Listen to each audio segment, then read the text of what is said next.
السلام علیکم ورحمۃ اللہ وبرکاتہ۔ انشاءاللہ آپ سب ٹھیک ہوں گے، ایمان کی بہترین حالت میں ہوں گے۔ ہماری جو سیریز چل رہی ہے حرام ریلیشن شپ کے اوپر، ہم ڈسکس کریں گے انشاءاللہ۔ آج دوسرا لیکچر ہے۔ پہلے میں نے اس کا ایک اوور ویو دیا تھا کہ کیسے ہے۔ آج ہم ڈیٹیل میں اسٹیپ وائز پڑھیں گے کہ کس طرح ہم ٹریپس میں آ جاتے ہیں اور کس طرح اس سے نکلنا ہے۔ اور سب سے پہلے ایک بات میں کہوں گی کہ اگر ہم یہ چیز پڑھ رہے ہیں، یہ سمجھ رہے ہیں، تو یہ بہت بڑی اللہ تعالیٰ کی توفیق ہے کہ اللہ تعالیٰ چاہتے ہیں کہ ہم سمجھیں، ان چیزوں پہ غور و فکر کریں کہ اگر ہم اس میں ہیں تو اس سے نکلیں۔ ہمارے پاس چانس ہے کہ ان چیزوں کو سمجھ کے اللہ کی طرف سے ایک ریمائنڈر سمجھ کے اس سے نکلیں۔ نہیں بھی ہیں تو بھی ہمارے لیے انفارمیشن ہے، ہمیں ان چیزوں کا پتہ ہونا چاہیے تھا کہ اللہ نہ کرے کہ ہم ان ٹریپس میں پھنس نہ جائیں۔ جیسے لوگ، کیونکہ کوئی بھی گناہ یہ نہیں ہے کہ جان بوجھ کے کر رہا ہوتا، وہ پھنس جاتا ہے، پھر نکلنے کی کوشش بھی کر رہا ہوتا ہے، نہیں نکل سکتا، وہ ایک لذت بھی آ جاتی ہے، لیکن پتہ ہوتا ہے جو میں کر رہا ہوں تو بے چینی بے سکونی بھی ہے، اس سے نکلنا بھی ہے، تو وہ بہت عجیب سی کیفیت میں انسان پھنسا ہوا ہوتا ہے۔ ورنہ لوگوں کو پتہ ہوتا ہے کہ ہم غلط کریں، اس سے نکلیں کسی طرح، لیکن وہ اتنا پھنس جاتا ہے، اتنا زیادہ شیطان کی نفس میں آ جاتا ہے کہ اس میں اب میں اس چیز سے نکل ہی نہیں سکتا، اگر نکلوں گا تو بہت چیزیں مجھ پہ تنگ ہو جائیں گی، بہت مسئلے ہو جائیں گے۔ تو یہ ہے کہ ہم خود سیکھیں، جو آپ کو لگتا ہے اس مسئلے میں ہیں ان تک شیئر کریں کہ وہ بھی اس چیز کو سیکھیں سمجھیں، اور اللہ تعالیٰ ان کو بھی توفیق دیں کہ وہ اس چیز سے نکل آئیں باہر۔ تو آج کے جو لیکچر ہے نا، اب ہم نے دیکھنا ہے کہ ریزنز کیا کیا ہیں، کہ ہم غور و فکر کرتے ہیں کہ کیا کیا چیزیں جس وجہ سے انسان اس طرح کی چیزوں میں انوالو ہو جاتا ہے۔ تو سب سے پہلے جو ہم نے 3 چیزوں کو ہم ڈسکس کریں گے، 3-4 کو۔ جو پہلا آج ہم لیکچر میں ڈسکس کریں گے نا، وہ ہے نفس کی کمزوری۔ ٹھیک ہے، نفس کی کمزوری کیا؟ نفس ہمارا کہا ہے کہ نفس میں نا بہکاتا ہے، 3 طرح کے ہوتے ہیں۔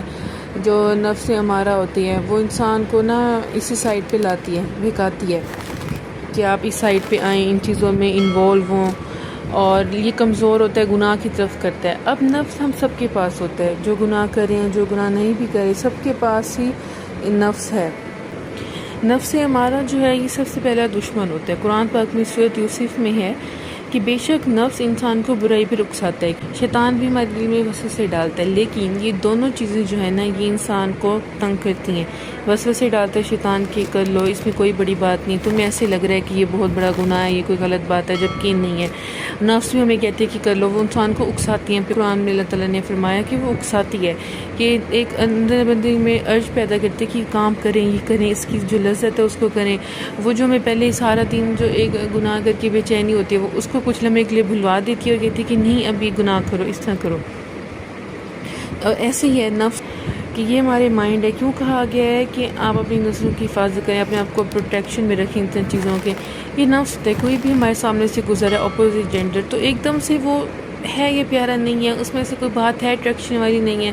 ہمارے نفس میں شیطان یہ کہتے ہیں کہ کتنی اچھی انسان ہے، بولنے کا انداز، چلنے کے انداز، اس طرح کی چیزوں سے ہمیں اکساتا یہ کرتا ہے کہ چلو بات کر لو، کچھ نہیں ہوتا، کیا ہو گیا، یہی دوست ہی تو ہے۔ یہی لمحے ہوتے ہیں شیطان نفس دونوں مل کے نا حملہ کرتے ہیں انسان کے اوپر، ٹھیک ہے۔ اور انسان کہتا ہے کہ جو میرا نفس کہہ رہا ہے نا وہی ٹھیک ہے، وہی چیز مجھے سکون دے گی، جو یہ کہہ رہا ہے، جو چاہتے ہیں ہم اس کو دے دیتے ہیں اور تھوڑا سا کر لیتے ہیں۔ نفس نے کہا کہ چلو جی بات کر لو اس سے، دل کرے تو بات کر لو، اسے سلام کر لو، پھر کیا ہوگا، سلام سے کیا ہوگا، اچھا تھوڑی سی حال وال ہو رہے ہیں تو کچھ نہیں ہوتا، دوست بھی ہیں، دوستوں میں حال وال ہو ہی جاتے ہیں، بلکہ جب کہ کہا جاتا ہے کہ اپوزنڈر جو ہوتے ہیں وہ دوست زیادہ اچھے ہوتے ہیں۔ پھر ہمارے ذہن میں کہ دیکھو اس سے بات کر کے کتنا مجھے سکون مل رہا ہے، کتنا اچھا ٹائم گزر رہا ہے میرا، اس طرح کی چیزیں انسان کے ذہن میں آنے لگ جاتی ہیں۔ اور پھر انسان نا نفس کی بات آہستہ مانتے لے جاتا ہے، وہ کہتے ہیں یہ کام کر لو، کر لیا، ملنے چلے جاؤ، جھوٹ بول دو، جو تمہیں لگ رہا ہے نا وہ کر دو، کیونکہ نفس کہہ رہا ہے سکون چاہیے تمہیں تو تم وہ کام کر دو۔ یہ جو نفس ہے نا انسان کو بہکاتا ہے کیسے، اس کے ٹریپس کیا ہوتے ہیں؟ ایک تو پہلے نا خوبصورت بن کے نا خوبصورت دکھاتا ہے اس چیز کو، گناہ کے چیز کو، اور انسان کا دل میں چلتا ہے کہ ہاں اس کو کر لوں، اس کو دیکھ لوں، اس سے بات کر لوں تو کیا ہوگا، جان پہچان ہو جائے گی، تھوڑی سی بات ہو جائے گی، کچھ بھی نہیں ہوتا، اور میسج شروع ہو جاتے ہیں، سلام سے شروع ہوگی، پھر 2-3 بات کوئی اور بات، پھر اور بات پہ کہیں گے دیکھا انڈرسٹینڈنگ کتنی اچھی ہو رہی ہے، ہمارے اندر بات کرنے کا طریقہ کتنا اچھا ہے۔ اور اس طرح بندہ کرتے کرتے جو بات کر رہا ہوتا ہے، کیونکہ یہ چیزیں غلط ہوتی ہیں، کہیں نہ کہیں ہمارے دل کی کسی کونے میں پتہ ہوتا ہے کہ یہ کام غلط ہے، تو ہم اس چیز کو لوگوں سے بھی چھپاتے ہیں، چھپ کے بیٹھ کے میسج کریں گے، کیونکہ دل کو تو پتہ ہے یہ گناہ ہے، لیکن ایک طرف ہم اور طرف دل سے کہہ رہے ہوتے ہیں کہ نہیں تھوڑی سی بات ہے تو کیا ہو گیا۔ اس طرح بڑھتا بڑھتا انسان پھر بہت غلط کاموں میں آگے جاتا ہے، جو ہم اگلی لیکچرز میں پڑھیں گے ٹھیک ہے. تو یہ نفس کے ٹریپس ہوتے ہیں کہ آپ کو بہت تھوڑے سے بس آتا ہے. یہ نہیں کہ آج آپ بیٹھے ہیں اور ڈائریکٹ کہے گا اٹھو اس انسان سے کے پاس چلی جاؤ, ملنے چلی جاؤ, اس کے تھوٹلنگ کر لو, ڈیٹنگ کر لو. اس طرح نہیں نفس کرتا.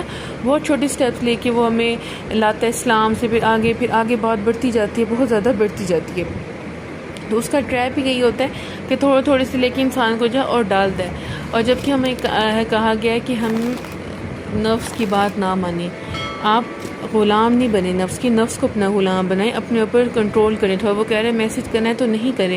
اتنی ویل پاور ہمارے اندر ہے لیکن ہم سمجھتے نہیں ہیں کہ ہمارے اندر ہے.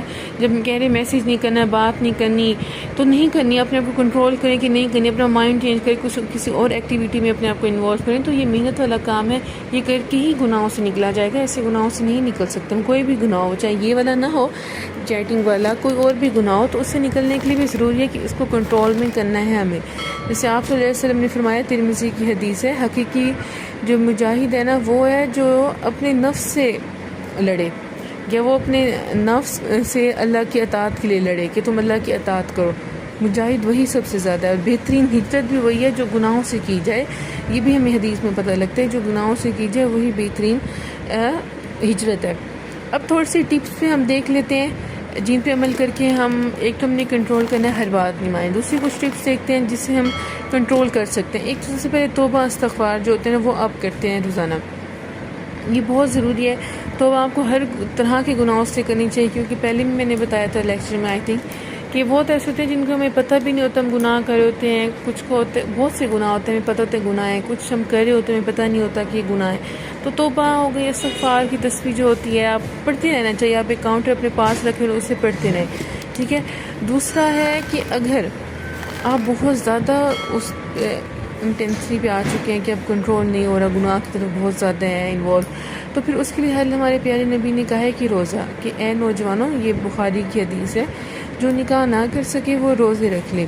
جو یہ چیز ہے یہ شہوت کو توڑتی ہے, اس کو کنٹرول کرتی ہے. آپ روزے میں اپنے پر کنٹرول رکھتے ہیں. روزے میں جب ہم روزے چل رہے ہوتے ہیں رمضان, ہم اوائڈ کرتے ہیں, ہم نہ روزے میں گانے نہیں سنیں, ہم ٹک ٹاک نہیں دیکھیں, ہم انسٹا میں ریلز نہ چلائیں, ڈرامے میوزک, ان سب چیزوں سے ہم اوائڈ کرتے ہیں. برق ان دنوں کے جب روزے نہیں ہوتے وہی بندہ ان کو سن رہا ہوتا ہے, تو ہم نے نفس پہ کنٹرول کیا ہوا ہوتا ہے نا کہ نہیں کرنا. پتہ ہوتا ہے روزے کی حالت میں روزہ ویسٹ ہو جائے گا, ہمارا سارا ثواب چلا جائے گا اس میں. تو ہمیں اپنے کو کنٹرول کرنا ہے. جو نہیں رکھتا نکاح کی طاقت یا اس کا نکاح نہیں ہو رہا کچھ ایشوز کی وجہ سے, تو اس نے کنٹرول کرنا ہے. یہ نہیں کہ نکاح نہیں ہو رہا, شادی نہیں ہو رہی, پتہ نہیں کب ہوگی, تو باتیں کر لیں کسی بھی ساتھ, چاہے وہ جس سے آپ کی منگنی ہوئی اسی سے کریں. تو یہ ہمارے صرف بہانے ہیں. اس طرح کی کوئی بھی ہمیں اسلام نہیں کہتا کہ نہیں ہو رہی تو چلو تمہیں آزادی ہے تم کر لو. نہیں, ہم سب کا ایک ٹائم مقرر لکھا ہوا ہے نکاح کا, کب ہونے, کس ساتھ ہونے, اس وقت تک ہم سب کو صبر کرنا ہے اور اپنے آپ کو ایک ٹریک پہ رکھنا ہے. پھر ہے کہ نا ذکر اور قرآن اور نیک صحبت. آپ نے ذکر ایک استغفار کی تسبیح ہوگی, استغفر اللہ پڑھ لیں. ذکر ہو گیا جیسے کہا گیا کہ سبحان اللہ و بحمدہ پڑھنا ہے, اور تسبیح آپ کو, اور آپ آہستہ آہستہ جب دین کی طرف آئیں گے, لیکچر سنیں گے, بہت تسبیح ہوتے ہیں آپ نے پڑھنی ہے, آپ کو اتنی ان سے آسانی ہوگی. حسبنا اللہ و نعم الوکیل, کہ اللہ تعالیٰ کافی میرے لیے, یہ تسبیح آپ پڑھیں, بہت ہے ان کو پڑھیں. اس چیزوں سے نا آپ کی جو ایک روحانیت ہوتی ہے نا وہ آتی ہے, آپ کا دل مضبوط ہوتا ہے, اللہ کی طرف آپ نا سفر شروع کرتے ہیں. قرآن روزانہ ضرور کریں گے, یا تو سنیں تھوڑا سا سورۃ رحمان سنیں, 7-8 منٹ کی صورت آپ کو نا اس کی ریکارڈنگ مل جائے گی یوٹیوب پہ. کوئی ورنہ قرآن تھوڑا تھوڑا پڑھنا سٹارٹ کر دیں. نیک صحبت میں بیٹھیں, آپ ایسے لوگوں میں بیٹھیں, ایسی چیزیں جوائن کریں جہاں آپ کو اس طرح کی چیزیں روزانہ یا ویکلی سننے کو ملے, تاکہ آپ کا جو ایمان وہ بوسٹ اپ رہے. ایمان جب لو ہوتا ہے تو گناہ کے زیادہ چانسز ہوتے ہیں, اور یہ اپ اینڈ لو ہوتا رہتا ہے. تو ہمیں اب کی طرف ہی رکھنا ہے تاکہ ہم ایسی صحبت میں, ایسے لوگوں میں رہیں. جب آپ ایسی کمپنی میں ہوگے جہاں پہ چیزیں بہت عام ہیں, آپ کی دوستیں عزت کرنی ہیں, آپ کو کبھی بھی گناہ نہیں لگے گا. لیکن آپ ایسی کمپنی میں ہیں جہاں لوگ اس چیز کو اوائڈ کریں, آپ ایسے سے شرمندہ ہوں گے کہ میں کیوں نہیں کر سکتا, جب میرے ارد گرد میری دوستیں کر رہے ہیں تو مجھے بھی کرنا چاہیے. تو اس طرح کی نیک صحبت میں کہا بھی ہے کہ انسان کی کمپنی پہ بہت زیادہ اثر ہوتا ہے. ہمیں دین ہمیں کہتا ہے نفس کا ہمیں ایک جائزہ لینا روزانہ, کیا اس نے یہ گناہ کیا تو کیوں کیا, کل سے اس کو میں نے اس پہ کنٹرول کرنا ہے. فار ایگزامپل جیسے یہ ہے بات نہیں کرنی, آپ نے ایسی کسی میل کو فالو نہیں کرنا ہے، کسی کا میسج ہے اس کو اگنور کرنا ہے، آپ نے نہیں رپلائی دینا، آپ پہ فرض نہیں ہے، آپ رپلائی نہیں دیں گے آپ کو کوئی گناہ نہیں ملے گا، نماز چھوڑنے پہ آپ کو گناہ ملے گا، قرآن نہ پڑھنے پہ گناہ ملے گا کہ اللہ تعالیٰ نے قرآن پاک نازل کیا اس کو سمجھا ہی نہیں اپنی ساری زندگی، تو یہ ہم نے غلط کیا، نہ کہ یہ غلط ہے کوئی سلام کرے کچھ کرے تو اس کو ہم جواب نہ دے رہے تو وہ گناہ گار ہم ہوں گے، ٹھیک ہے۔ تو یہ ہے کہ ہم نے نفس کی خواہشات جو ہے اس پہ کنٹرول کرنا ہے، اس کو اپنا غلام بنانا ہے، نہ کہ خود اس کا غلام بن جانا ہے، ٹھیک ہے۔ یہ نفس ہے۔ اب ہم کل انشاءاللہ نیکسٹ اس کی جو ریزن ہے اس پہ پڑھیں گے کہ وہ کون سا ریزن ہے۔ تو اپنا خیال رکھنا ہے آپ نے، اور دعا کرنی ہے کہ اللہ تعالیٰ ہمیں جب سمجھنے کی توفیق دے رہے ہیں تو اس پہ عمل کرنے کی بھی توفیق دے، مجھے بھی آپ سب کو بھی۔ اپنا خیال رکھیے گا۔ السلام علیکم ورحمۃ اللہ وبرکاتہ۔